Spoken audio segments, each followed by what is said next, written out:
they'll be smoking cigarettes and be like, "Don't nigger lit my cigarette." The worst thing happens. I was playing every scenario in my head.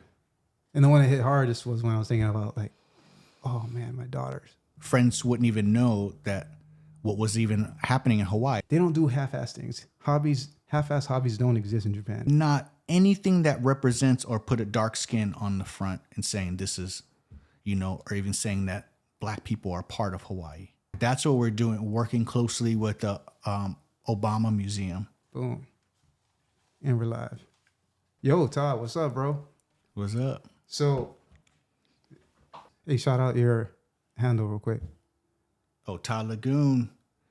That's where you'll find me on all the platforms. Instagram, Facebook. Todd Lagoon. Just simple. Todd Lagoon. Yep, Todd Lagoon. You know what's cool with this thing too?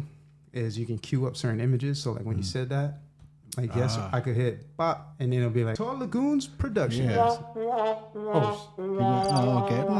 Right? You just gave me the wonk wonk. I did. That was the worst button I could. Yo, Todd, what's up, bro? What's up? So the new album's dope. Anyway, speaking of music, do you when you're editing stuff, are you a music first type of guy or? Actually, I don't use any music when I'm editing. It's kind of weird because I just had this conversation yesterday. What? Like all my videos, I pretty much have to edit in silence. So the music is the last thing you do? It's the very last thing. Like you've got your cuts, Yeah, like I just look at the visuals first and the pace of everything. Okay. And I just chop everything up and just see what I have. And then maybe I'll step away and just probably listen to Pandora or something, or just like let different kind of music roll and then just get a vibe or something. Like someone contacted me yesterday. Okay. And they're like, they sent me edit to this song. They sent it edit to this song. Put this song in my video. Edit these two songs. Okay. And like I told him, I was like, I don't edit to any music. I was like, if it fits, right. If it fits what I have, then I'll use it if it's necessary, but I'll keep it in mind. And what was their reaction to that? He's like, fine. That's interesting to me because I've done both, right? With music or not. And as an editor, because, a lot of people don't realize that shooting is editing and editing is shooting. The more you do both, the better you come at each part of it. I kind of like to think of it as offense and defense. Like I grew up playing team sports, namely soccer, football. And I realized like there's a lot of players who shine. Obviously, there's positions on the field. There's 11 of them. But where do you fit in that? And I think when you grow up and during your formative years and you're in that kind of environment a lot, you really get conscious about your role and your position and your strengths, your weaknesses. And so I was like, this kind of feels in that way like where, yeah, I think, of course, everyone wants to score goals, like be an offensive player. But there's always those defensive players who get in the highlight reel too. They're Dennis Rodmans, you know what I'm saying? Mm-hmm. So like, I feel like shooting and editing is almost like that kind of dichotomy, or there's two sides, and the better you are at each side of it, even if you're good like a striker and you're good at scoring goals, knowing what defenders are taught, watching what defenders are doing when they're training and thinking about their process too is only going to help you, right? When you're attacking. And I think shooting and editing has that effect. So like, what do you use music when you go, or? I do try different things. And recently, one of the ways that I've been attacking, let's say your typical promotional video, is I have this playlist on my, what is it? I don't know if it's Endemic Sound or Artlist.io or MusicBed, one of those, right?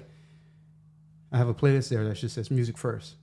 And so when I'm doing, because I'm always on there, you're always searching, right? You might go by tempo, you might go all your filters, right? Mm-hmm. And if I hear something that I'm not necessarily going to use in the project I'm working on, but it spawns some kind of imagery or some kind of sequence or some kind of like inspires mood, you, yeah. Where I'm like, automatically I'm visualizing the ocean for whatever reason, right? I do. Well, this is a night scene, right? I want to see 50 people in the frame right now, like just a mob of people doing it. It's something like a lot of times you'll just have that spark. Then I drop it in the playlist, make a little note. Right. But for the most part, I'll find the rhythm.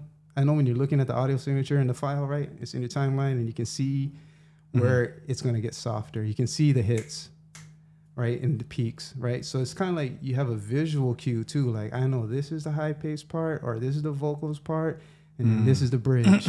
So I'm going to use that kind of momentum shift along with my content. So if it's like the intro, the hook, hey, are you looking to buy a house in Hawaii and looking in the $800,000 range, blah, blah, like, okay, hook them. Then there's a switch of momentum towards, let's say, the intro. And I might match those like momentum shifts with music. And it doesn't matter necessarily, like, since I know in my head how I'm going to make the story stack when I'm editing, like hook, intro, re-identify the problem, put out the value, and then call to action. Something as simple as that. Then I'll know where the shifts are in the content, and I might match that with the shifts in the momentum in the music. That's about as far as I would go for like that's my quick go-to. But then when I have time to be creative, or like I mentioned, I might go visit that playlist and be like, oh, my music first playlist. Then I'll really flesh it out. That's the more like, no one's paying me to do this, but like I like doing it type of work. Right. Yeah.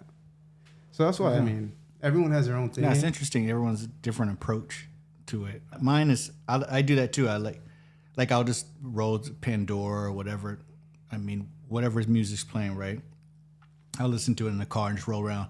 But I instead of taking note, if I like the song, look, I screenshot the song. Yeah. I screenshot the song on my phone, and then I just forget about it. And then when I go on like a different project or something, I'll look at my phone. I'll see, oh wait, I remember I like this, and then maybe I'll put that on and see how it sounds, see what it sparks or something, just for the feel, to pull from the energy from it. But my thing is like just from shooting so many years, and I used to start with the music first, and I learned just from myself. It boxed me in. Like I had to stick, like it was the spine already, and I had to stick to that. Then I'll get frustrated when I have to stick to this. So that's why I always like to have just a blank slate of like, because so it kind of helped me before, like back in the day when I used to rap. Okay. And then record rap, and I used to record the Pro Tools. Okay. So that's sort of like, so now like when I shoot, like I said, I'll edit and things because I like it to have like this energy of like some people like or I hear some like to stay within a pocket, a logical pocket though, or a technical pocket. Okay. I just like to be free. It's like some things that are even mistakes, I find use for them.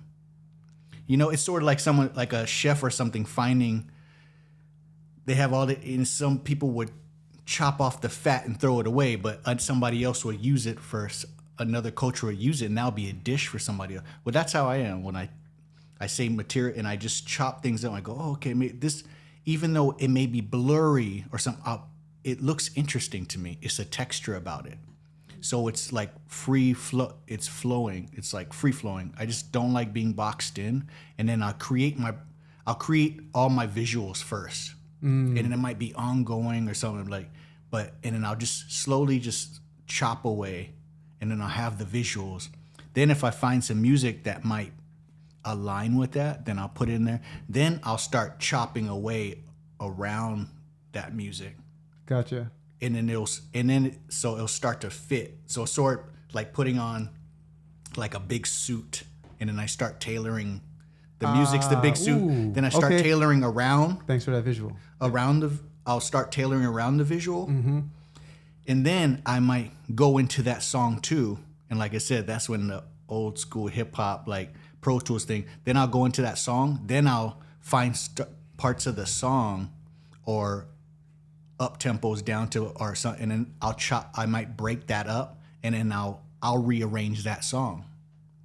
So I'm not just slapping on the music there. I feel you. I'll just take pieces that I like and start shaping around where it becomes something else.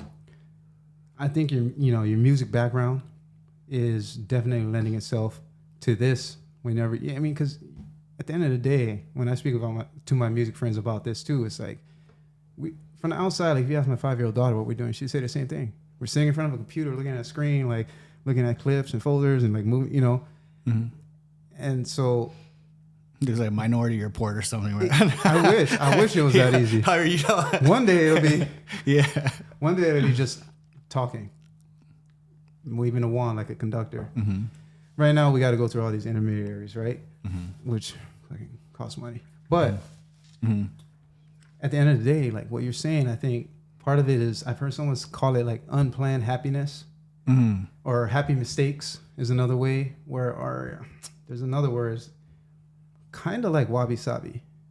Wabi sabi is like, how I don't even know what that is. Japanese people will adopt English words or words from other languages and cultures, whatever, and they'll kind of take it and then use it in their own way specific mm-hmm. to that country. It's not limited to Japan, but this is one of those words that a lot of people going to Japan are familiar with mm-hmm. as a Japanese word.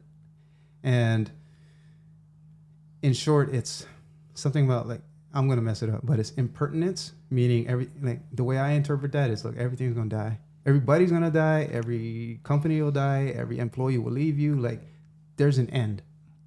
That impertinence. And then the other one's like the imperfection, meaning I think it might even come from the pottery world in Japan, but it's a lot of times like, if you can't make a perfect bowl out of clay, come on now, we're humans. Everyone's hand's different, clay's different, the temperature's different, right?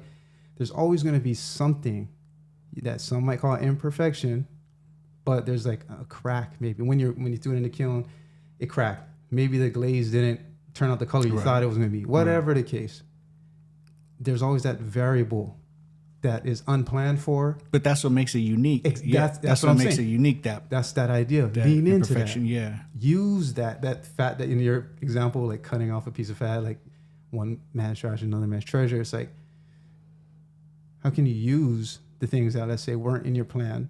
Right. I think maybe even you could argue like the sensei master level people don't even plan at all. They just be in the moment, right? And so when you're going through footage, and it's interesting to me, like I can kind of visualize your timeline where there's no audio, right? It's just you're going through based off the imagery, based off the sequence. Like, should I show this one before that one? Should I slow this one down? Should I keep it real time? Should I crop in? There's not even coloring. We were kind of talking about coloring earlier, but color I think you can't ignore as far as the kind of what you're trying to communicate, emotions and stuff. Like, I do see a lot of power in the coloring room, if you will, when it comes to this kind of storytelling through using colors. But in the same visual realm, you're talking about a sequence. So are you thinking, I guess the question is, how much are you going into a shoot with sort of that timeline in your head? Never. Straight. I don't show up. No. Here I am. Does it? I'll kind of have like an idea. I'll kind of have like an idea of like what before I start planning so much, like, and I know preparation is everything, but it's just what the kind of character I am. See, it's like at the beginning it just was, it was shooting how you learn the skill, and then you start trying to shoot with what how you've learned, what someone taught you. But it always kept me in that box, and I never really felt free, and my stuff became better the more I stopped holding so much weight on the technical part. I start thinking, okay, if I get this better camera, I can do it. You got these lenses, all these different things, and then really it just doesn't matter. It's just you. Yeah. You push and record, and what you can see and what you can feel, and when I, like, what do you look at when you edit? Like, when you edit, where do you start at? If it's I look at it like a recipe. And I ask that question because I don't want to be babbling, so I'm just kind of looking for some guidance where we need to go. I was into it. I thought you should just keep going because I'm really, really curious about other people's process. And right now you're like in the middle. When I first started, and then like when I started getting like my vibe, then the shooters too was really technical and way more savvy than. Then I started getting like it. You know, you'll get the talks or the insults of people over your work, or some people used to say, "Oh, I heard someone say that I shot like a 5-year-old." You know, like, "Oh, he shoots like a 5-year-old holding a camera," like. You know, and then at the same time, I was like, "Oh wow, man, that's pretty harsh." You know, like, and of course, your beginning works isn't always going to. It's going to be crap. Mm-hmm. But the more I've embraced that, it became like my style. Yeah, there's a lot of shooters out here. But no one shoots like I do, and not in a bad way or less. It's just I just have my own signature way, you know, and I don't have to depend on. You know, or the gimbals or things like that. I do everything handheld, and it allows me to do things that technology can't. A gimbal can't move. Like a gimbal can give you smooth shots, but how low to the ground can you come? How hot? And can you come like that? You gotta, you know, I don't have to calibrate anything. I don't have to calibrate myself. I just move a camera, and then I have to, you know, practice on, you know, how I taught myself how to pull better focus.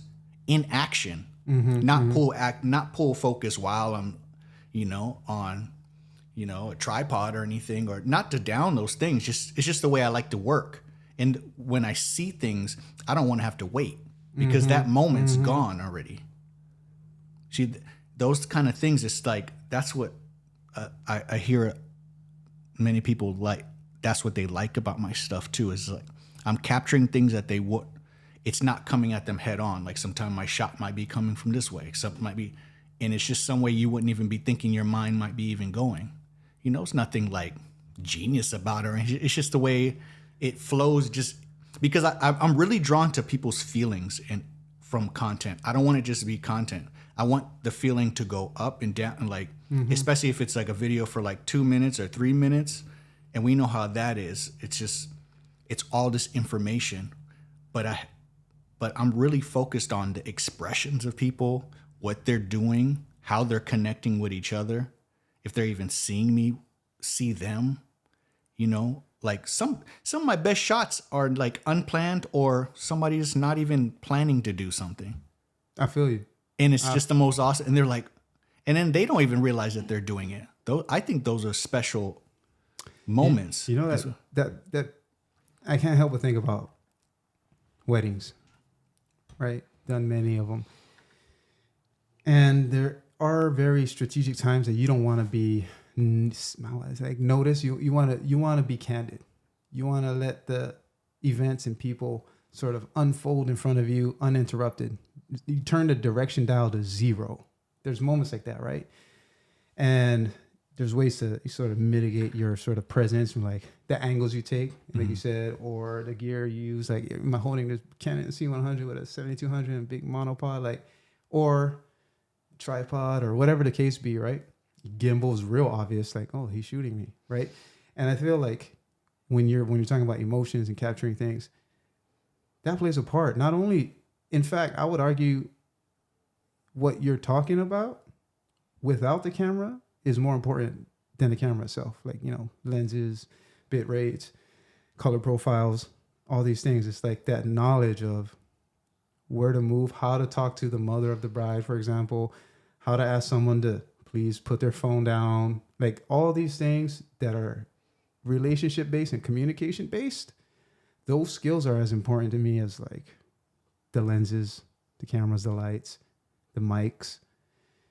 Because at the end of the day, that's actually harder to get if you're trying to evoke an emotion out of somebody. I like that that natural space. I mean, I don't know if we're talking about the same thing, but it's just the natural space and natural things that we do, like as far as the movement of people and just their behavior, like because it really most of the time, like, you know how, like I said, we start off with the cameras and we need the lens, you know, but after a while you learn like nobody has a clue what you shot with. Nobody even cares what kind of camera you have. Like everyone says, dude, that's a cool camera. How much it cost? Exactly. No one asked for the specs of it. No one asked if it's 4K, 1080, 6K. No one even. The only people who do are other people who shoot. Other people who shoot. Exactly. And it's funny that most of the people who have something to say about your work or anything negative, if you go to their page, some of them don't even have any content. They even have no content. They have nothing they have no reference point. They're just blurting out stuff that they either seen on YouTube. So that's in a whole nother conversation. So it's like after you get all that stuff out of the way and you realize it's just you and your self-esteem and you stepping up to the plate for whatever the engagement is or whatever the event is or whatever you're asked to do, like that's all that matters. I mean, just for me. I mean, I can't speak for anybody else except me. Just, yeah, none of that stuff matters after a while. Like you just want something decent, something that does, and you build your simple workflow. And I really like minimal. See, I'm trying to think of the exact. Because being minimal allows me to turn around things faster too. So, okay. Yeah. Just straight business sense, right? Turn around. Yeah. Just turn around quicker. Because I can get to the next project. Dude, I get bored really fast. Like I have to shoot something and I have to finish it like right away because that's just how I work. Like I need to shoot something and just get it out of the way. Because if once I'm not excited about it anymore, then I can't help it. I can't really go back. It's too laborious. I'm just not interested or sometimes I can, depending on what it is, but majority of the time, I just keep going forward, and I don't like, because there's always something new to shoot. There is every day, especially over here. Like, where were you living before this? In town, King Street? Yeah, I was living in town. See, different scenery out here. Yeah, Alamoana. Yeah. I mean, of course, we ain't throwing shade at anybody, any part of town, but. I mean, I'm born and raised out here. Mm-hmm. That neighborhood right there, I'm from that neighborhood. And there's this kind of, you said you're from Kailua, you said? You went to high school in Kailua? No, I actually graduated from Kaiser. Oh, my bad. Yeah, Kaiser, okay. Yeah, when I came here in the 90s and I had to finish up high school here because my cousins went there. What was your perception of, like, Kapolei? Kapolei? Yeah, like West Side, Ever Beach. Oh, I don't mind. Now I'm older and grown, so this is what you look for. Calmness. I mean, especially like for your family and stuff. And for your kids, you just want. But you're not really looking for action for where you live. But I feel I have to always be in an environment that's inspiring. Well, something inspired, or just people that are around. That's why I'm grateful I ran into you because it's like, it's like, you pull from other energies. Oh, for sure, bro. And then how it just like, even seeing Kamaka, like seeing all the stuff y'all doing together too, having this studio right here. Mm-hmm. I mean, that's what, I mean, like we got 1 million followers listening. Why don't you tell us about this massage place that's coming over here? Like, what's in the spot, bro. Oh, the like, Taisan, the massage school. School me. Yeah. Like I don't do massages. Yeah, I was learning from the people at the grand opening, which was that food was great. Yeah, your son's desserts. My son's dessert. Yeah. But that little thing that was wrapped in the what was it? I don't even know what it was. Which one was it? It was something that was wrapped in like a leaf thing that it had toothpicks on the side. It looked like a I would say like a fish cake or something maybe. Oh, maybe that was like a Thai dessert Jen made or something like that. No, it was like on the main dish table. Oh, it was next to the blue rice. Because Jen made, yeah. There was like 2 trays over from the blue rice. Most of that stuff, I don't even. Bro, it's like, oh, dang. Yeah, there's a lot of stuff. That was a big spread. And you caught me in the middle of me like, I'm like fasting for the first like 5 hours of the day. And I was like, that was like 10 a.m. I was like, oh, man. Oh, we have some I guess I goodies got to there. make an exception today. And you should grab more of those desserts, though. You should grab more of those desserts. Those ball, there was like that dessert table where your son's desserts were, but like right next to it, there's like 2 different platters with balls, and some had like shaved coconut coconut shavings. Oh, those are the mochi balls with the coconut and stuff. There were those. Yeah, everybody kept bringing stuff. That's what everyone kept bringing stuff. So, yeah. Shout out to Tai-san. Yeah. Well, that's the massage school. I mean, it's moved. You know, now the students are coming in. Yeah, that's Jen's spot. She has now there's four new sign up students. But anyway, that's a place where you can get your you fulfill your hours and get your massage license. Okay. And then your massage, is there a difference between like I got a Thai massage license versus Sweden? No, it's you're a massage therapist. Okay. But but when you qualify, you get Thai massage, Swedish massage, sports, lomi, everything, fire cupping. Okay. You learn it all. Okay. You know, because what Tai-san Massage Academy, it teaches a lot of like not just the techniques, but how it teaches therapists even how to save their energy. Because therapists get burnt out and they get injured too. Most people don't know that. Like, try massaging 8 hours straight, 5 days a week. 5 days a week. If that it does a lot on your body. Your help, and you're putting your energy into someone else's body, into many people's body. So by the end of the day, you're drained. So she teaches you how to, as an instructor, how to save your energy. Like Jen can massage like 5 people in a row and not be tired, because she'll teach them how to. Wow. Most therapists will be like digging and doing all that stuff, but she'll teach you ways how to use your body weight, where you're just, different movements, different paces. Sounding like we're starting to overlap with some like martial arts teaching. Well, being effective with your energy, right? That's, I think, for a lot of people, even you could argue us, like there's a point when we were using C100s and like it's an 8 hour day and it's hour 4 and I'm like, oh man, I gotta pick this thing up again. Yeah. And I really started getting real like the last 2 years or so. Anytime I pick anything up, 5 pounds, 20 pounds, like 1 pound, I just always focus on the form. Do you sweat a lot when you shoot? I just ran, bro. I think I'm a when you shoot. Oh. Like, dude, I get crazy sweaty when I shoot. Is it the nerves or is it the physical? I think it's everything. I don't know. Like, I'm just so into, like, I just start gushing. Like, I start gushing. My shirt is like soaked. Always got to wear Everyone's like a dark man, shirt. Your work. Yeah, it's just, it gets nuts, dude. It's like I just ran from cops or something. Like, I'm just like really sweaty. Even even in like an AC. Yeah, I think it's just maybe the action and just like, and like right now I'm shooting with Z-Cam. Dude, after you put the lens on there and the monitor, dude, it's heavy. Oh yeah. That's it just. You probably figure something out too with Jen. Like take a few gems from whatever she's teaching, because after a while it's like efficiency. Right now I'm training for the marathon, so I'm doing longer and longer runs, and so today was a 5 mile, and I just mile 1, 2 you're still drifting, you're not locked in, you're not in the flow state at all, right? You're still kind of in your heart rate. You're sweating a little bit, but you're breathing. It's not, I think like mile 3, 4 for me right now. And I'm not like a professional runner. I'm just saying my experience. Then I get into a mode where I realize like, since, for example, if I'm on a treadmill and I can see like my reflection, if it's nighttime, then I'll see my reflection. But if it's not nighttime, I can see through the window, the glass, then I'll pick like a leaf or something outside, right? And I notice just simple things like, I'll play around with it, right?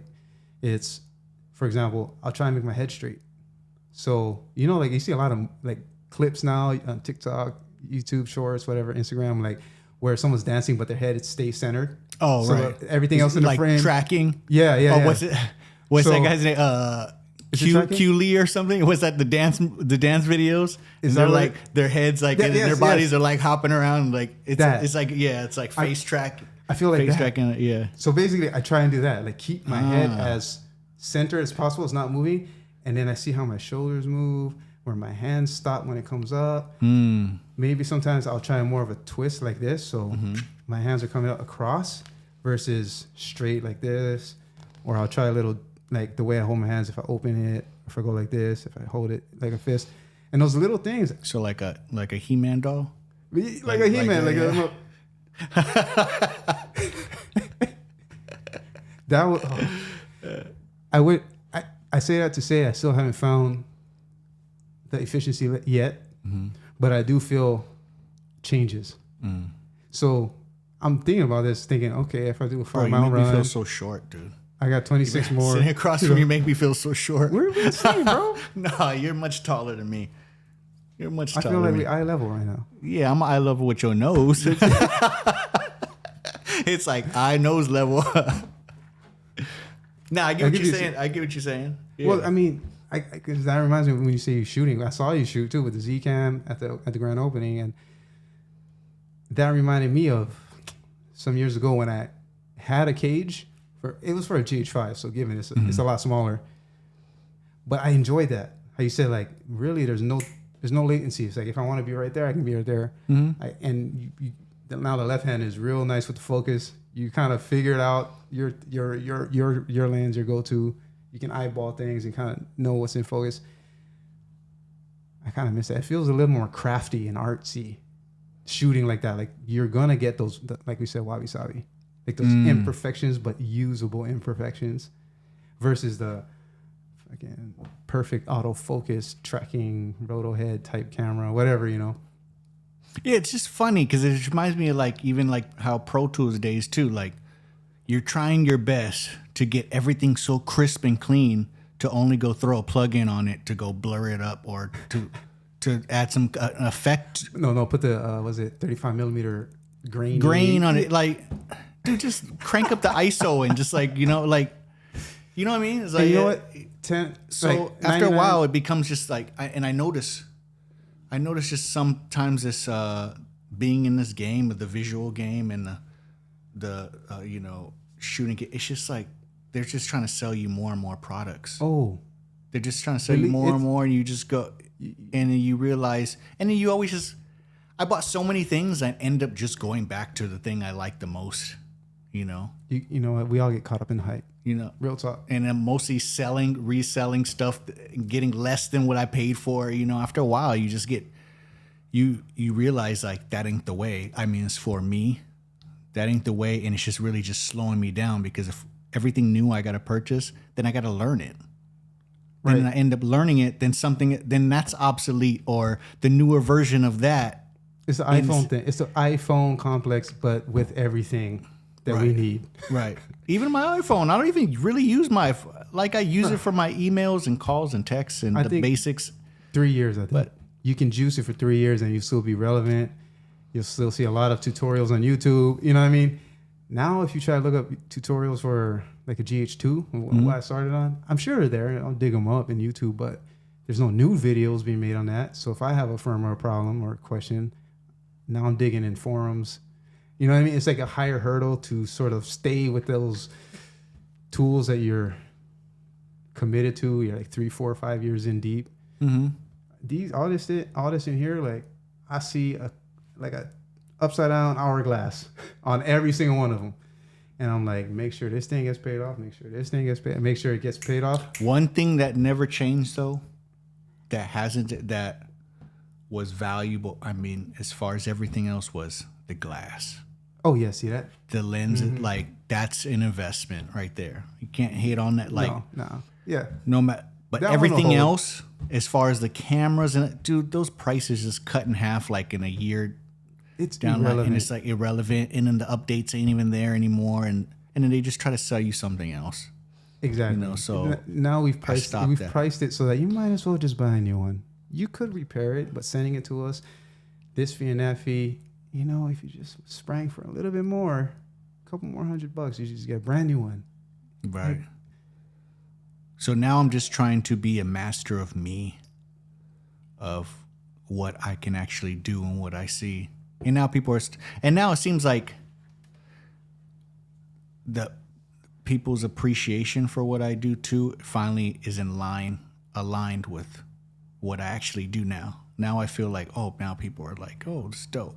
You know, I want something like that. There's so many other guys that are better than me. It's just, I mean, it's just, there's always somebody better than you, but it's what you can offer. Like if somebody says, oh, I see some, you don't shoot like this, these guys. And some guys are really limited too. Like their work is really great, but they only shoot this. Like they're very just, you know, just stay in their niche, which is not bad. It's just, they only do, and then, but once they stay in their niche, they never really switch up. I knew it. I was waiting for that rapper to come out. They just never switch up. Yeah, they never switch. Yeah, they never switch up, and it's like I just keep seeing the same thing, and especially like in Hawaii, right? Like, everyone goes to this. Not everyone. That's unfair to say, but a trend. You could call it a trend. A big trend is, you know, they use the crutch of half naked women, bikinis, beach, waves. It's just a given. It's just a given. They just use the same thing. So I see it as a crutch, because Hawaii is not just all that. It's not all just women, you know, in the beach and the palm trees. And yeah, there is, but there's so much unique things like that you can see in so many different cultures, so many things to shoot. It's like I even think interesting, even just seeing a dentist work or something like that, and seeing somebody's mouth, and it's like there's so many cool things that are like, whoa, it's just the way you shoot it that somebody never saw it before. Almost like if you make video, right, and you share it, that's whatever platform it is. And I feel you with the bikinis and beaches, like, come on, that's a cheat code. Yeah, it's a cheat code. Or I wouldn't even say it's a cheat code, because a cheat code will keep working, but that will get oversaturated to the point it's dead, like a fad. It's almost, now I flip over. It's done. Yeah. It was like long exposures, or Hawaii, as you know, growing up, high school and stuff, is very fatty, if you will. Like it rises real quick and it drops real quick, because the next thing's here. Pogs, a little ring where you went psh, and you just like spun it around. Spinners and stuff. Anything. Was that fidget spinners? Remember kids were doing kendama. Everyone's on it. Yeah. It's like when it hits, you see it right now. So it's like rear view mirror, like glasses type. Like it's just one piece right across the whole face, almost like Cyclops looking. I mean, it's very fatty. And so when you talk about media, when you talk about videos, you talk about what you're gonna see as you scroll on Instagram.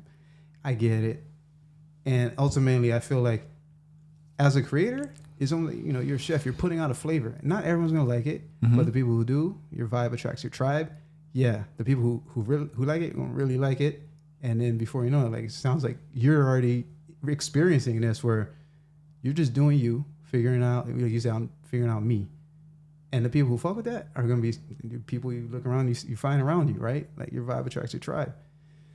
So I feel like instead of looking outward and being like, oh, what's going on? What's a trend? I think that's necessary for business and marketing, and for work, for business, like work.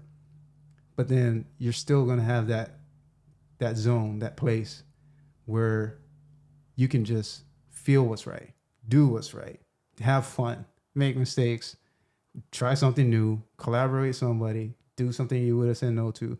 Like, there's both. I feel like there's a playground, and then there's business.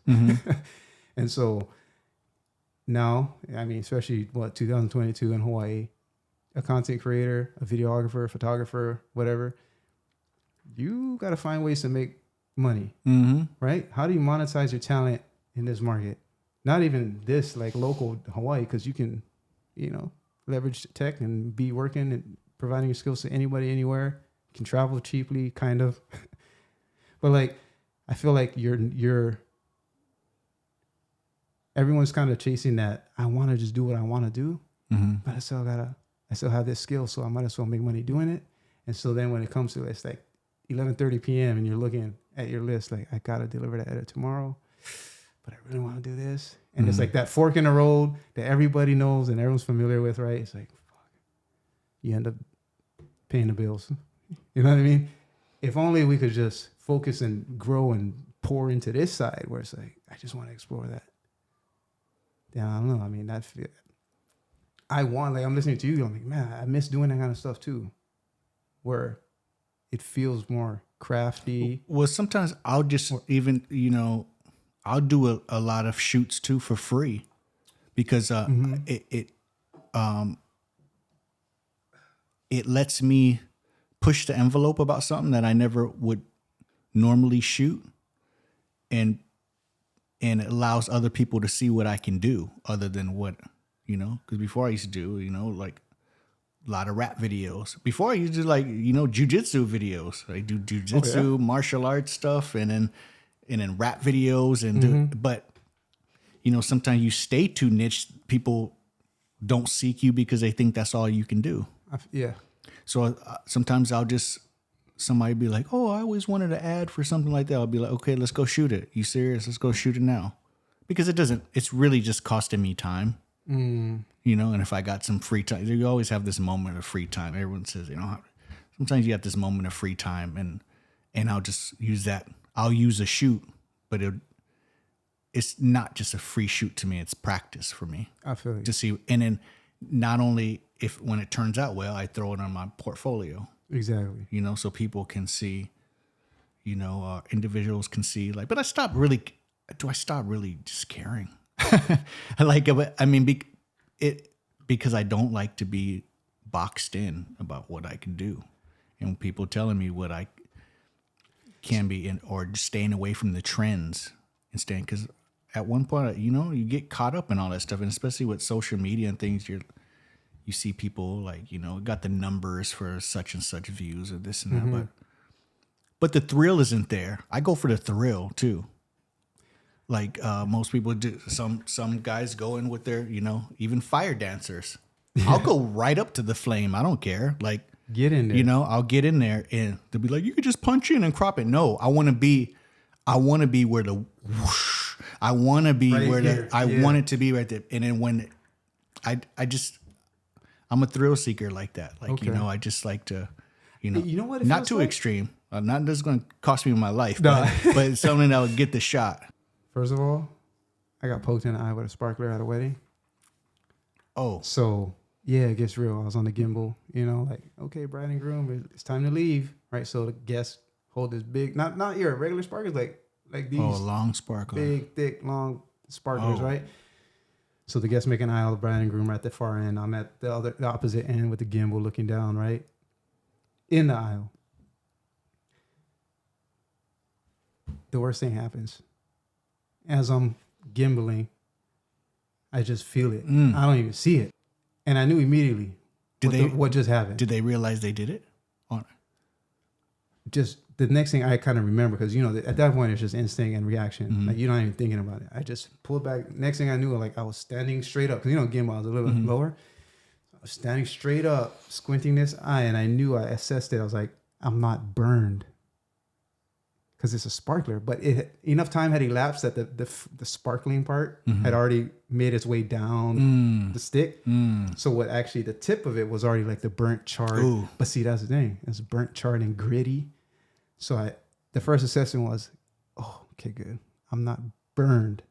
But then the second one was, I feel like there's like sand or something. Like, what is something?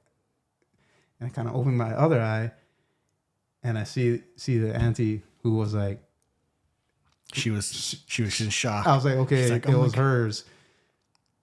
And I could tell, like, with this one eye in the dark, that she was like, oh my God, are you okay? I heard her say that, right?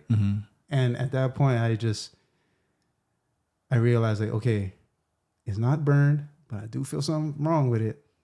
I tried to open it. Couldn't see. I just I could make things out, but I assume this is what people with I can't even say what number for 20/20 vision, whatever, or retina scratch. Yeah. So I could make out barely figures, but it was just this towards the end of the shoot? This is the last thing I gotta do. Well, good thing it wasn't earlier. Bro. Good thing it wasn't earlier. And so, I don't know, you just said fire knife. And I was like, oh man, I got poked in the eye with a sparkler. And then, Dawn, my best friend, was there shooting with me.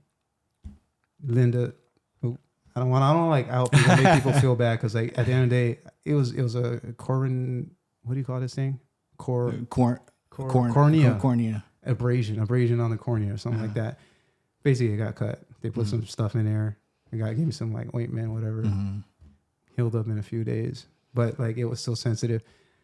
So I don't try now. I'm like, fuck that. Like just because when that time from getting poked to like we had like maybe a 30-ish minute ride to the hospital. Oh, you had to go to the hospital. Yeah, I was like, I'm out. Like let's go. Boom, get there, and in that time, and even when I'm waiting for the doctor and everything, like in that time, how long ago was this? I'm thinking this is like 5 months ago, maybe. Oh, so it's recent. Yeah. I was playing every scenario in my head. And the one that hit hardest was when I was thinking about like, oh man, my daughters. Like seeing, for some reason, I was thinking of them, probably because I just came from a wedding, but them at their own wedding. At that point, I have to embrace it. But I would, fuck, editing. I mean, I think all the projects I already got to take care of. What about shooting moving forward? Like, do I have to make a huge pivot here? So did they have to patch it up and stuff? Or they gave me, I came out that ER with a patch. And then, or actually, no, I didn't. They gave me a prescription for the ointment and said, like, you can get that at CVS. And while you're there, they have eye patches. You might want to wear one for a couple of days. They're like, dude, get your ass out of here. I was like, yo, first of all, like, don't you ever have to press a button, see a button that says press for help in the ER. Bro, right. I showed up. I'm not going to out them. I showed up at the ER and, boom, you go through the doors. No one's there. And there's a button right there that says press for help. I was like, what the fuck? What if this was like an emergency? You know what I mean? Bing. And I'm waiting. I'm like, this shouldn't feel like I just ordered a salad. I got to wait. You know what I mean? Right. But that's what it kind of felt like. Triage, do all the things. No one else was there. Got seen real quick. You know what I mean? So I was like, all right. Luckily, you didn't go blind, man.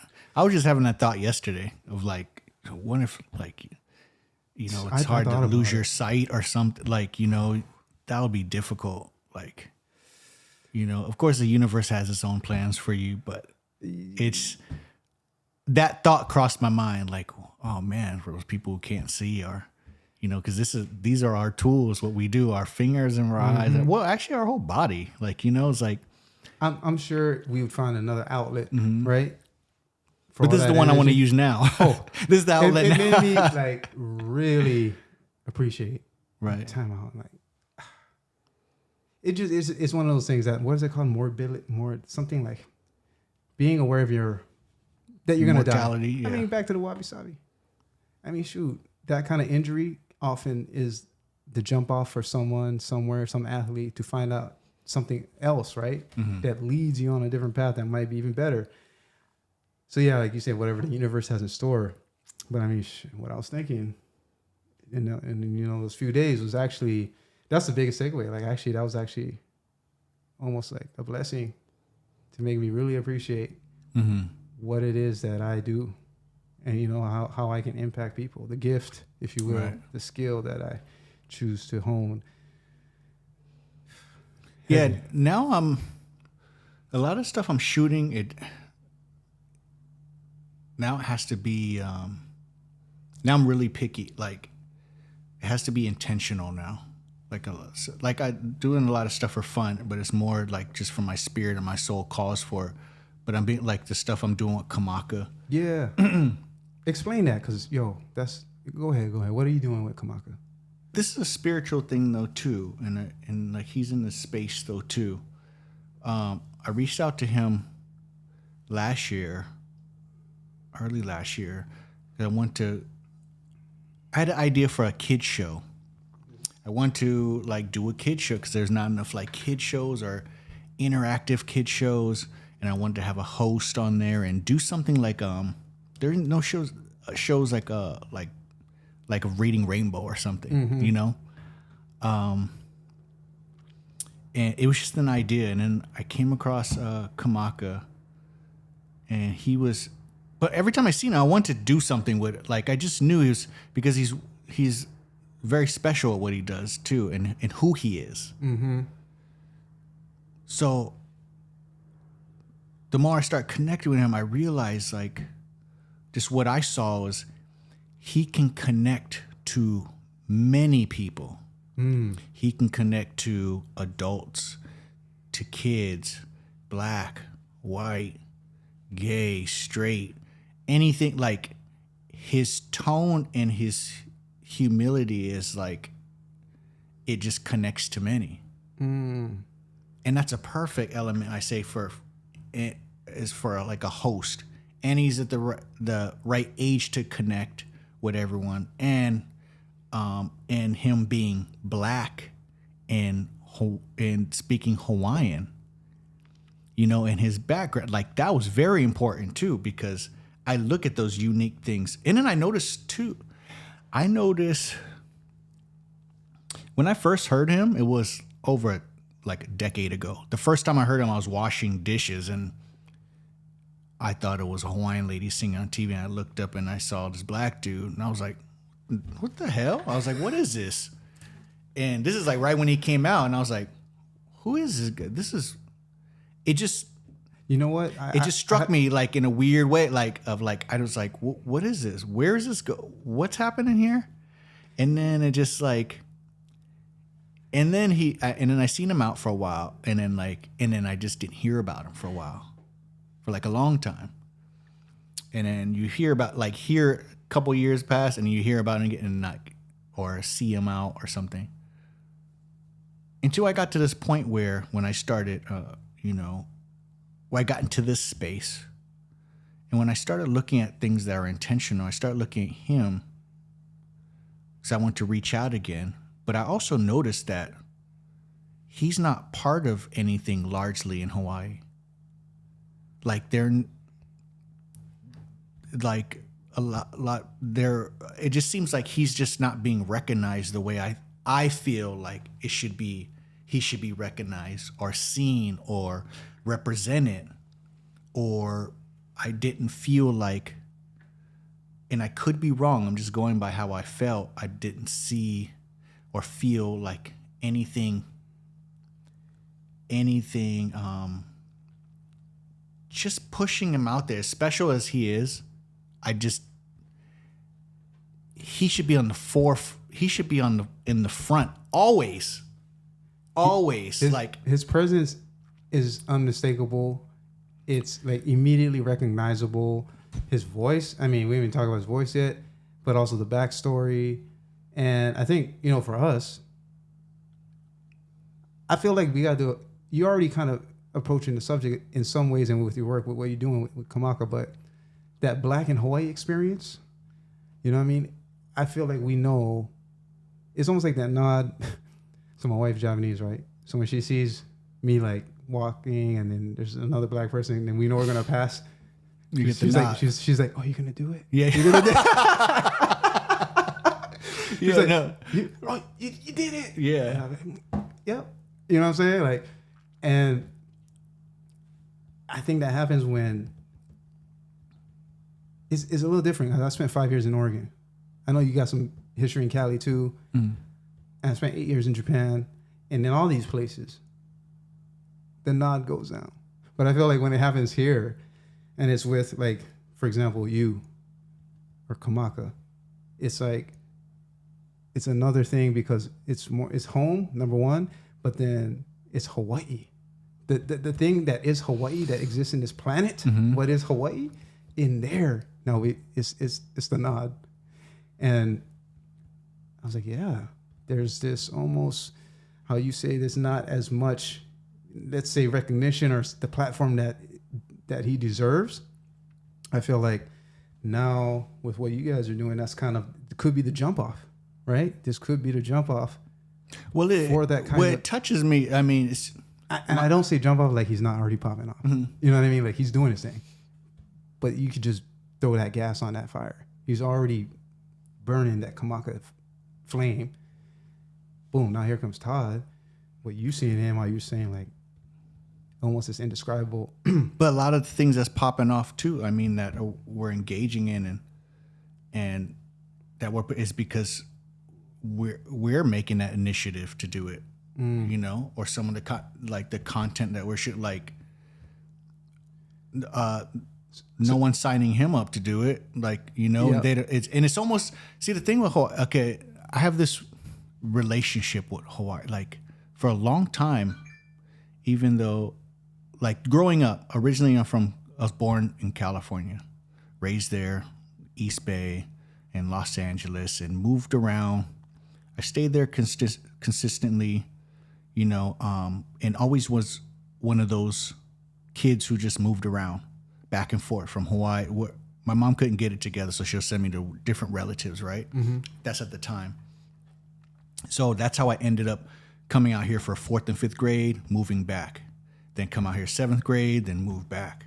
Then I ended up in high school, or I came out for summertime, 8th grade, then moved back. Then high school. So I always had friends here, and then go back and forth. And I was always in this weird world where, you know, I go back to California and friends wouldn't even know that what was even happening in Hawaii. Like they really still thought like people were in huts and things on the beach. Grass skirts, and they'll still joke around. So I'll be like in the hood or something, or, you know, or at school or just friends, and they'll joke like, make these jokes like you're the island boy, you're the island black kid, you know, and I'm like, it's not like that, you know. So I ended up coming here in high school, and now I'm here. And then growing up, so I still had some friends that were at the other elementary schools, and then so they know who I was. Like Kaiser, I was the only black guy there. I was the only black guy who graduated that year from that school. Only black guy in there, and black guy named Todd, and there was a black girl named Taj. Oh boy, I never thought he was brothers. And then for some reason, they always thought we should date. Oh, like surprise. Because we're the only two black people. Like, it's so weird. So those kind of things of like, they don't notice that they're being racist. Yeah, exactly. And then, but it was so funny. It was always like these, you know, locals have these like, you know, the local kids would have these jokes. You know, they would still have the jokes of like white kids, like something like, you know, nappy headed, big lips, those kind of jokes. Mm-hmm, mm-hmm. Or like go in high school, you know, you get you have this diverse group of friends, but they don't realize that they do things in front of you. Like they'll be smoking cigarettes and be like, don't nigger lit my cigarette. Or, you know, like that kind of stuff, like to each other, you know, not realizing that it's hurting you. Right. So it's always I always had this like, and it's almost like when you're trying to relate with your environment or locals, period. And then I've never really felt like at home at times. Really? Like this was not like my home. Like I lived here for a long time. And even though I'm considered local, I never really felt like it, because it seems like the culture of things, like I just wasn't embraced in a way. And people will be like, I hear some people like, you're just being too sensitive. You're being too sensitive about that. And I'm like, no, I'm not. It's like, say for instance, you'll see people started embracing like blackness, like when hip hop started coming in. Mm-hmm. When hip hop started coming in, and then, you know, you got island reggae, and reggae back then it was like Hawaiian music, and then, you know, in the late 90s, and, you know, it was Hawaiian reggae, and but then they wouldn't, but then sometimes you'll hear the N-word too amongst, like when someone gets angry or it's thrown around. Yeah. They still have prejudice like jokes. And it just so that always kind of confused me. Like, you know, here I got the local with the dreadlocks and wearing a Bob Marley shirt, but he's making a black joke. So it's almost like this this cultural identity, like this identity crisis in a way. And sometimes I can't even speak for that person. Sometimes I felt like it was either mean spirited, or sometimes I'm just like, they just don't get it. Well, that's interesting, because the way I explain when you talk about cultural identity, something I had to deal with mostly in Japan, because I'm an American. So people associate me with everything America. And then I look like, to a lot of people there. I look like LeBron James. Like we would not say that in Hawaii because there's so much diversity here that we can recognize, right? We have this colorful palette. So if you grow up here, usually you're used to a lot of different smells that a lot of people on the mainland are too. Words. I mean, look at the street names, look at the building names, look at your classmates, your teachers. You're just as high. There's a high level of exposure to non-English, non-American culture here. It's like the opposite in Japan. And so how your culture in those two specific examples, like what they reflect back at me, the questions they ask me, especially kids, I taught 5 years in elementary schools in Japan. So kids, the things they would ask me, which are innocent, right? If some other person asked me in like Oregon, I'd be like, yo, that, you know what I mean? Like that's racist, straight up. But you're removing that sort of, there's no context for this child there. It's almost innocent. So when they say like, oh, they see whoever at that time, like I went there in 2008. So that was the Beijing Olympics, and Usain Bolt was like on every news article because he was breaking records, right? So I was like Usain Bolt to them. Mm-hmm. You know what I mean? And it wasn't, I didn't feel, I was like, oh, this is, some people would call it racism, but really, I didn't feel like there was that intent behind it. Versus, yeah, I'm learning that now. What you're saying, like the other night, I was watching on YouTube. What's his name? Toshi. He goes around and he's like, what's it like to be half black, half Japanese? In Japan. So it's on YouTube? It was a YouTube. His name was like, shout out to Toshi. I don't know. Toshi. So he does this thing about what's it like to be half black in Japan. Okay. He's Japanese, but what's it like to be gay in Japan? Or what's it like to be military Japan? What's it like to be half Japanese, half mixed, he just goes down the line of like, which I was like, because I've never been to Japan. So I thought it was really interesting of like his turn on what he was the information that he was giving. And what I learned about that too was they were talking about racism and stuff in Japan and stuff too. And he's like, well, and he was talking to another black person who's been there for like a little over 10 years or something. But he said it's the stereotypes are, some of the stereotypes were positive stereotypes. Like they think he can play basketball, or they think he's a good singer. He's like, I can't do any of that stuff, but that's great. You think that I'm like this superhero kind of, Shout out to all the Americans in Japan right now who are getting that extra G card just because you're American, just because you speak English. And it's real. Yeah. Oh, everybody experiences it. Even if you're there for a day, a year, a decade, so many expats there too. I see it. They're kind of drunk off that. This dope that's just sort of like this. You didn't earn it. It's purely in the mind of them when they're like, I got that too. Oh, karaoke night. I'm like, you don't want to hand me the mic. Right. Choosing songs like I am not Luther Vandross, and don't expect that from me when you hand this mic to me. I didn't have music in school. I'll admit it. You know what I'm saying? I work at school. Yeah. I see you guys starting music from first grade. These kids are 5 years old. I wish I had that. I didn't. You don't want to hand me that mic. Sports. What do you think? Basketball. I'm tall, dark, basketball. But when I say soccer's huge in Japan, so that was cool. And then like also just, you can use chopsticks so well. That was one of one of the females that was on the show said that too. Yeah, and you know what? You can use chopsticks very well. Like I'm kind of over it. I almost feel the same way I do as with like Hawaii with bikinis and beaches. It's like that. But Hawaii, it's okay for me not to interrupt. I'm sorry for interrupting you, but it's.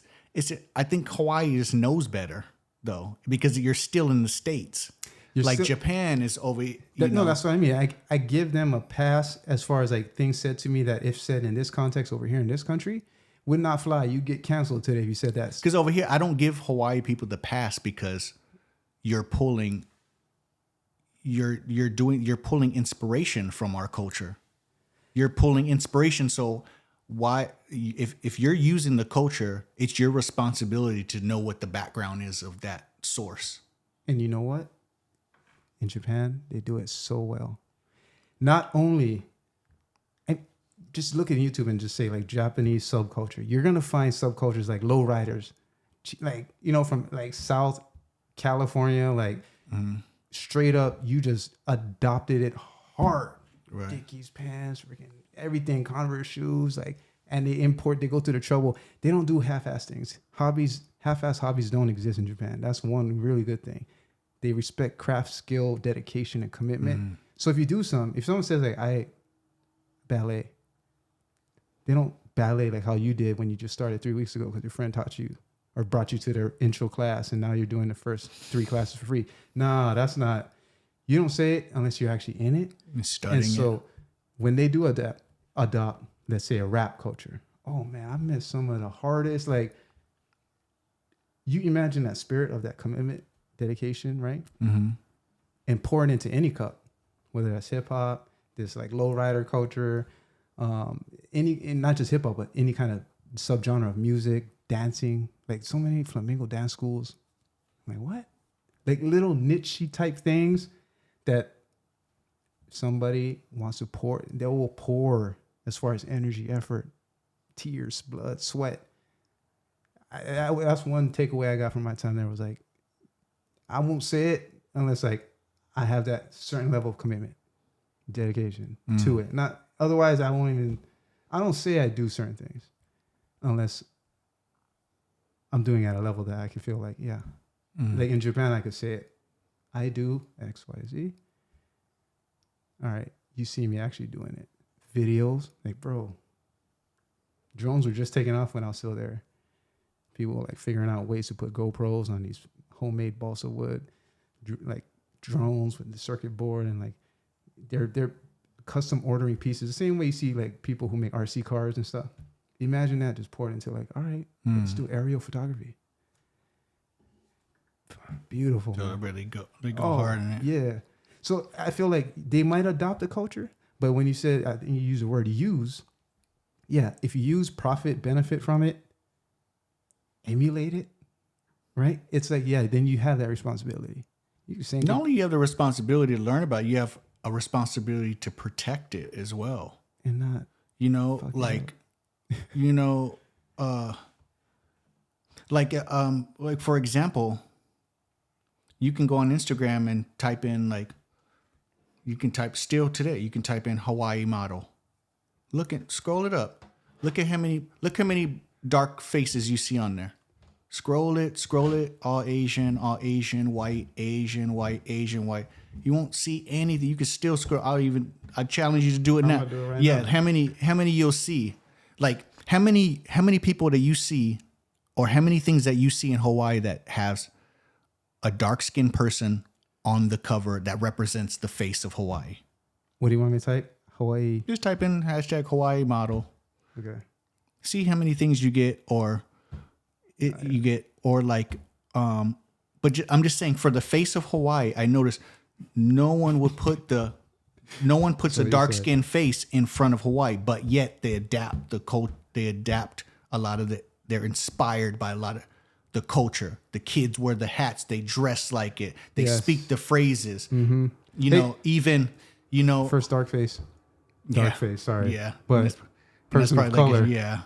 A male model too. Yeah, male model. Wow.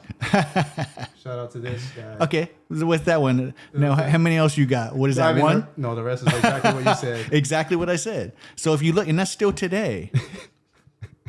And how many magazine covers you see has dark people of color on their magazines? Nothing. So pulling it back to Kamaka. Yeah. Okay. So this is what we were talking about. That's pulling it back to Kamaka. Or Kamaka Kehau. So pulling it back to this is 2022, and here you got Hawaii's been the biggest fan of reggae, and been and then the big fans of hip hop, and the big fans of even the music, and a lot of the cover songs are Motown and soul music, but not anything that represents or put a dark skin on the front and saying this is, or even saying that Black people are part of Hawaii. So that's what bringing it back to Kamaka. That's what we're doing, working closely with the Obama Museum, the Obama Hawaiian Africana Museum. So that's going to be bridging the education and the learnings of 200 years of Black history in Hawaii, which nobody.